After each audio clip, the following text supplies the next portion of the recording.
Olá, boa noite. O Jornal da Difusora, segunda edição, está no ar. Vamos aos destaques de hoje. Em visita a São Luís, presidente do Supremo Tribunal Federal, Luiz Fux, participa de debate sobre medidas de combate à subnotificação de nascimentos no Maranhão. O estado é o sexto do país com maior taxa de subregistros.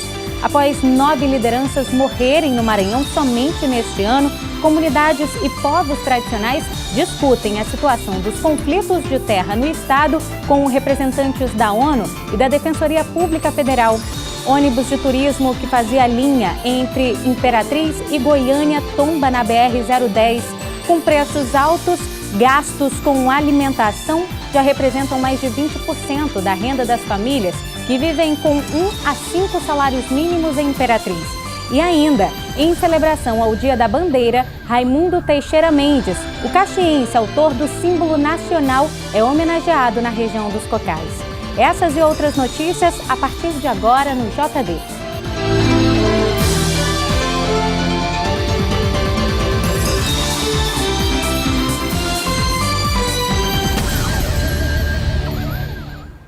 O presidente do Supremo Tribunal Federal, Luiz Fux, participou hoje aqui no Maranhão de um encontro que debateu medidas de combate à subnotificação de nascimentos no estado.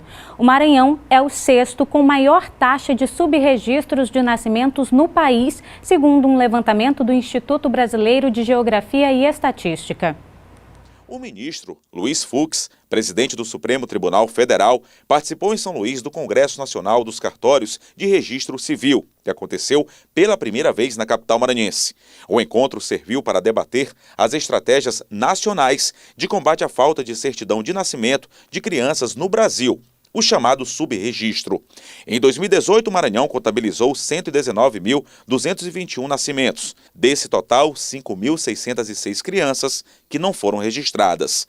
O Maranhão é o sexto estado com maior taxa de subregistro, com uma média de 2,37% de pessoas nascidas que não foram registradas. Segundo o último censo realizado em 2020, entre os 21 municípios com maior índice de subregistro estão Belágua, Paulino Neves, Serrano, Jatobá, Cantanhede, Turilândia, Genipapo dos Vieiras, Luiz Domingues, Turiaçu, Santa Helena, Godofredo Viana, Formosa da Serra Negra, Santo Amaro do Maranhão, Fortaleza dos Nogueiras, Fernando Falcão, Primeira Cruz, Nova York, Codó, Pedro do Rosário, Monção e Timon. Hoje nós não desconhecemos que o conhecimento dos dados, eles hoje têm uma repercussão econômica ímpar. Através de dados cruzados, o setor econômico cria o que eles denominam das suas bolhas, das filter bubbles. Então eles sabem qual é o interesse da pessoa na compra de determinada mercadoria, captação de clientela, estratégias de concorrência, tudo através desses dados.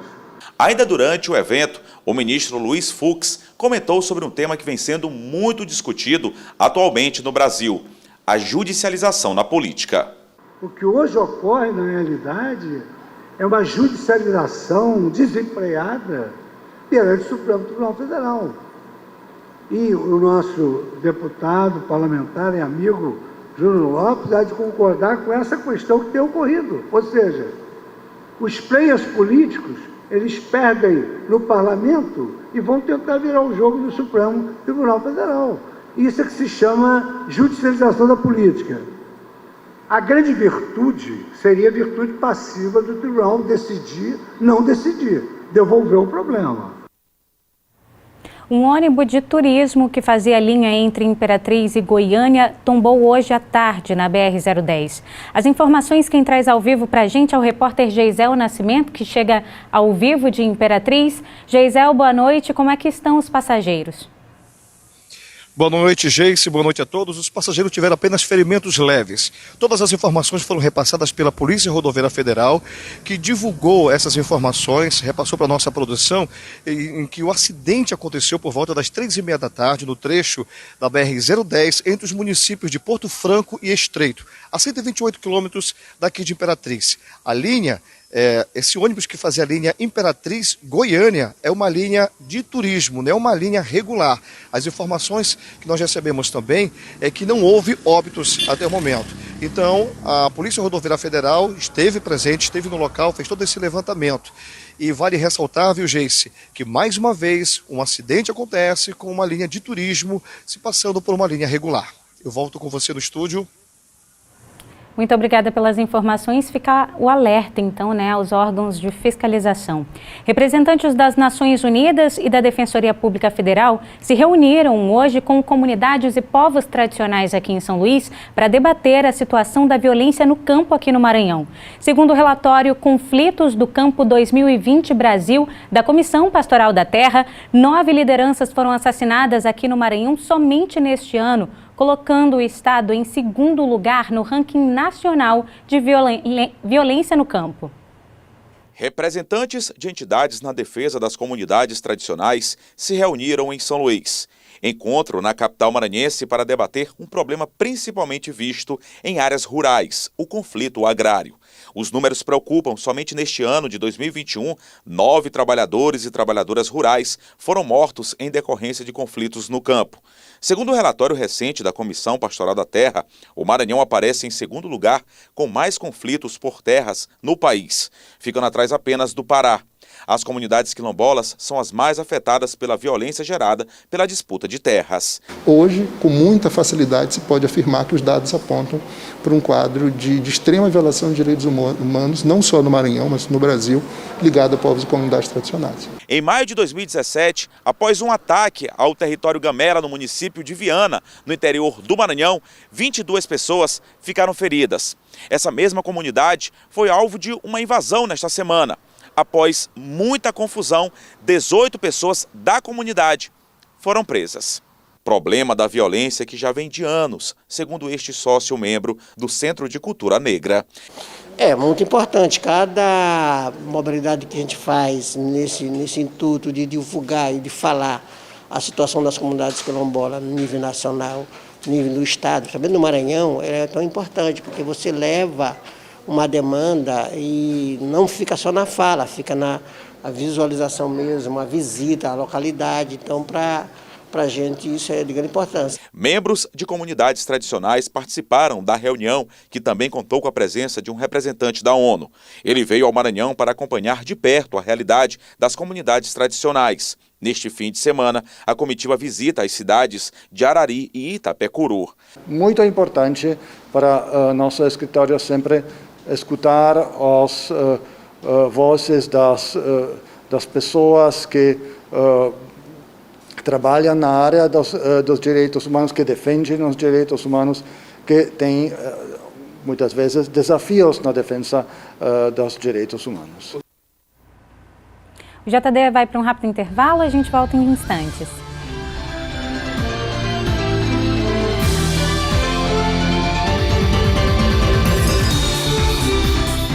Estou de volta e com um recadinho.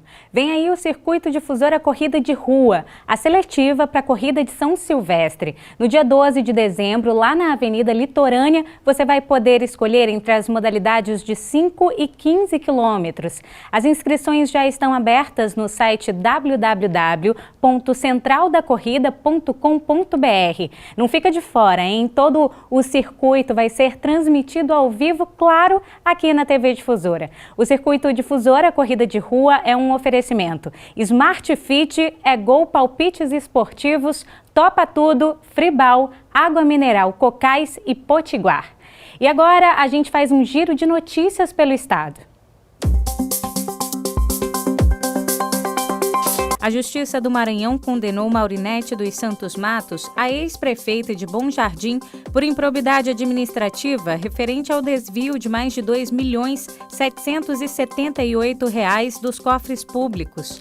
A decisão da Justiça foi baseada em uma ação civil pública do Ministério Público do Maranhão, que afirma que a ex-gestora gerenciou um esquema de fraude para o desvio de recursos do município de Bom Jardim, com a contratação irregular de empresas para a execução de serviço de limpeza pública. Condenada, a ex-prefeita passa a ter os seus direitos políticos suspensos por 5 anos e estão proibidos de contratar com o poder público também pelo prazo de 5 anos. Artistas, grupos, bandas e manifestações culturais carnavalescas que perderam o prazo de inscrição para o credenciamento da Secretaria de Estado da Cultura de atrações carnavalescas terão a oportunidade de fazê-los nos dias 22 e 23 de novembro, das 2 às 5 da tarde, na Sala de Credenciamento Cultural, na sede da SECMA, localizada na Rua Portugal, número 303, no centro da capital. O edital credenciará grupos e artistas consagrados pela crítica especializada ou pela opinião pública para compor a programação oficial do pré-carnaval, Carnaval do Maranhão e demais eventos. A insatisfação com a alta nos preços dos alimentos é geral. A população tem sentido no bolso os constantes aumentos registrados desde o início da pandemia. Em Imperatriz, os gastos com a alimentação já representam mais de 20% da renda das famílias que vivem com 1 a 5 salários mínimos. A dona de casa Cleonice, que precisa abastecer a despensa, todas as vezes que vai ao supermercado, tem surpresas com alteração de preços. Muito, aumentou muito, não foi pouco não. A cesta básica então está um absurdo. Compra que a gente fazia antes da pandemia, digamos assim, agora está praticamente o triplo. Aumentou, está aumentando todo dia. O consumidor está sentindo no bolso o aumento dos preços, principalmente a dos alimentos. Encher um carrinho como este aqui tem que ter muito jogo de cintura e priorizar o que é essencial como verdadeiro administrador financeiro. A alta no preço dos alimentos foi de 12,54% no acumulado de 12 meses e de 21,39% desde o início da pandemia. O efeito da elevação dos preços é mais severo sobre os mais pobres. De acordo com o IBGE, os gastos com alimentação representam 20,94% da renda dos brasileiros. Se analisado entre as famílias que vivem com 1 a 5 salários mínimos, o peso da alimentação chega a 23,84% dos rendimentos. Com isso, a população perde o poder de compra. É porque a população brasileira sempre teve aumento de salário real. Sempre teve um pequeno ganho de poder de compra. É muito pouco e acaba que as pessoas não percebem. Mas de 2017 para cá vem acontecendo o inverso. A população brasileira perdeu o poder de compra. Então teve uma redução na capacidade que o salário mínimo consegue comprar. E a gente sente isso no bolso. Não precisa estar explicando para ninguém. Na hora de ir no supermercado você percebe isso. O economista explica ainda que com esse aumento dos preços dos alimentos e sem aumento de salários, fica ainda mais difícil para as famílias. Esse ano o IPCA está muito elevado. O IPCA é o índice de preço para o consumidor e ele está alcançando o patamar de aproximadamente as previsões para 9,7% esse ano, podendo subir para 10%. Para corrigir isso é que o governo pretende dar um aumento de salário um pouco mais expressivo, próximo de 10%, para esse ano de 2021, na entrada de 2022. O problema é que esse aumento não é para aumentar o poder de compra do brasileiro, é só para corrigir a perda do poder de compra que nós tivemos até aqui. O JD vai para um rápido intervalo e a gente volta já já.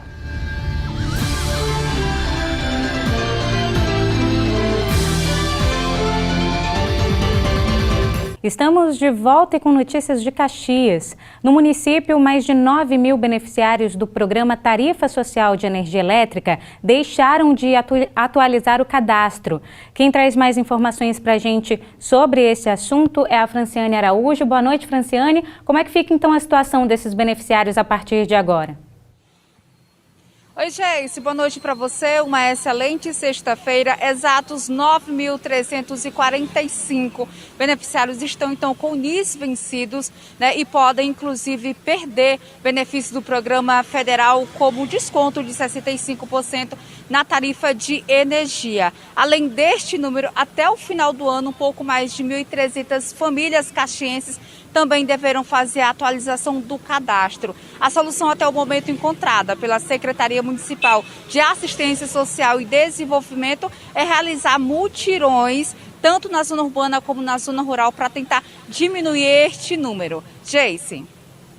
Obrigada pelas informações, Franciane. Boa noite, bom fim de semana para você. E a gente segue falando de Caxias porque hoje é celebrado o Dia da Bandeira do Brasil e o símbolo nacional foi projetado pelo caxiense Raimundo Teixeira Mendes. O Dia da Bandeira em Caxias foi comemorado pela Academia Sertaneja de Letras, Educação e Artes do Maranhão, Asleama. Na programação, houve a colocação de flores no busto do imortal Raimundo Teixeira Mendes, autor da bandeira nacional, na Praça do Panteão, centro da cidade. Em seguida, houve a realização de palestras no Salão Nobre da Academia, feitas pela professora e historiadora Mercilene Barbosa e pelo escritor e jornalista Edmilson Sanches. A professora Mercilene é quem ocupa a cadeira patroneada por Raimundo Teixeira Mendes. E hoje a Casa de Teixeira Mendes, que é a Academia Sertaneja de Letras, Educação e Artes do Maranhão, Asleama, está em festa. Então o nosso grande patrono, Manuel de Páscoa Medeiros Teixeira, quando idealizou fundar a Academia Asleama, ele escolheu como patrono Raimundo Teixeira Mendes. Então Teixeira Mendes nos orgulha e Caxias precisa sempre lembrar dos seus filhos ilustres. Raimundo Teixeira Mendes nasceu em Caxias em 5 de janeiro de 1855 e faleceu no Rio de Janeiro, em 28 de junho de 1927. Foi um filósofo e matemático brasileiro, autor da bandeira nacional republicana. De acordo com os confrades da academia, o autor do Pavilhão Nacional deve sempre ser lembrado pelos caxienses e pelo Brasil afora. Além do aspecto visual de Teixeira Mendes ser o autor da bandeira do Brasil, que se comemora neste 19 de novembro, o dia, ele é também o autor da lei que separou a Igreja do Estado, permitindo com que pessoas, qualquer brasileiro, pudesse ser católico, evangélico, religiões de matriz afro-brasileira e até mesmo não ter religião nenhuma. Isso, de certa forma, nos motiva, nos enche, né, de senso de pertencimento. Então hoje a Asleama está em festa, porque essa data já é uma data importante para o nosso país, comemorar a bandeira e, sobretudo, para a Asleama, que consagra Raimundo Teixeira Mendes como seu patrono. O Jornal da Difusora fica por aqui com imagens ao vivo do Natal da Esperança 2021. O evento acontece em frente à sede da Prefeitura, no Palácio Larra Vardieri, no centro da capital. Na programação estão previstas várias atrações e também espetáculos, tanto para crianças quanto adultos, que acontecerá até o final de dezembro. Muito obrigada pela sua audiência ao longo de toda a nossa programação. Uma boa noite para você e até segunda-feira.